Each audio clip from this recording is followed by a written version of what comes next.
Gusto mo bang malaman kung paano natin to ginawa gamit yung ating apps na CapCut? So sundan nyo lang to yung full video natin dahil nakakatulong to sa inyo kung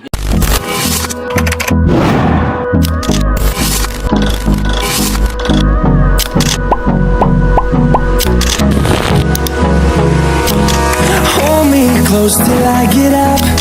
Time is barely on our side. Una, gawa lang tayo ng video yung kagaya nito ba mga ka-edit ba? Sundin nyo lang to mga ka-edit. May paripit-ripit pa ako dyan mga ka-edit para maganda siyang tingnan mga ka-edit ba? Kaya nang bahala kung saan kayo magsimula. Gayahin nyo lang to mga ka-edit at huwag nyong kalimutan magtira kayo ng background mga ka-edit para magamit din natin to. So dito mga ka-edit, una natin gawin mga ka-edit, hanapin lang natin yung tamang posisyon niya mga ka-edit ba. Kapag ganyan na mga ka-edit, dyan tayo magsimula mga ka-edit. Pindutin natin yung split mga ka-edit at saka i-delete to natin mga ka-edit ayan na, yan na lang ang natira, di ba mga ka-edit? So kapag ganyan na mga ka-edit, hanapin lang natin yung timing niya sa pagtalon mga ka-edit ba. Kapag ganyan na mga ka-edit, focus lang tayo sa video mga ka-edit ba. Kapag ganyan na mga ka-edit, parang tumalon, parang kukak-kukak yan mga ka-edit. So kapag nahanap niyo ng timing mga ka-edit, dyan tayo mag-freeze mga ka-edit. Hanapin lang natin yung freeze mga ka-edit para yung makita nyo, yung walang pan mga ka-edit ba, parang picture na lang yan siya mga ka-edit kapag ganyan na mga ka-edit, sige atolay drag kunti sa doon sa unahan mga ka-edit ito yung background mga ka-edit Huwag niya natin i-delete mga ka-edit dahil gagamitin din natin yan mamaya mga ka-edit. So dito mga ka-edit, scroll lang natin, hanapin natin yung timing niya kapag magtalo na siya mga ka-edit ba.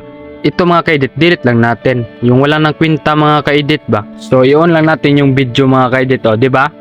Hindi na yan gagalaw mga ka-edit dahil fresh yan mga ka-edit. Importante yan mga ka-edit kapag ganyan na mga ka-edit ayan di ba? Nakita niyo na. So, ang gagawin na natin mga ka-edit, overlay na lang natin mga ka-edit, i-overlay lang natin. At saka ito mga ka-edit, i-drag natin kunti doon mga ka-edit i-change natin yung background niya mga ka-edit ba. Ang background, dyan natin i-gitna mga ka-edit para maganda siyang tingnan mga ka-edit ba, di ba? Yun natin. Di na yan gagalaw mga ka-edit Dito mga ka-edit, hanapin lang natin yung remove background mga ka-edit ba. Ayan. So dito, hanapin natin yung restore mga ka-edit ba. Kapag ma-check na yan ng green mga ka-edit, pag ma-check na yan, pwede na yan natin galaw-galaw mga ka-edit. So dito mga ka-edit, pindutin lang natin yung dalawa nating kamay mga ka-edit ba. Hilain lang natin yung kamay natin mga ka-edit ba. At saka dito tayo maglagay ng plus mga ka-edit para. So dito mga ka-edit, plus din natin. Ayan plus din natin yan. At saka drag natin doon sa taas mga ka-edit. So kapag ganyan na mga ka-edit, dito naman tayo mag-split mga ka-edit. Ayan I-split lang natin yan mga ka-edit dito tayo mag-split Hanapin natin yung split. Kapag ganyan na-check na mga ka-edit So dito naman tayo mag-plus. At saka dito naman tayo diyan tayo magsimula mga ka-edit. So atin lang ikon mga ka-edit doon lang natin, hilain lang natin kunti mga ka-edit. So plus din natin to dito mga ka-edit banda at saka galawan natin pa punta doon mga ka-edit ba. Ayan gayahin nyo lang mga ka-edit. So dito naman din tayo mag-split mga ka-edit. So kapag ganyan na mga ka-edit wala din natin doon sa baba mga ka-edit ba. Dito mga ka-edit medyo kunti scroll lang tayo mga ka-edit ba, palakihin natin yung tao mga ka-edit ba.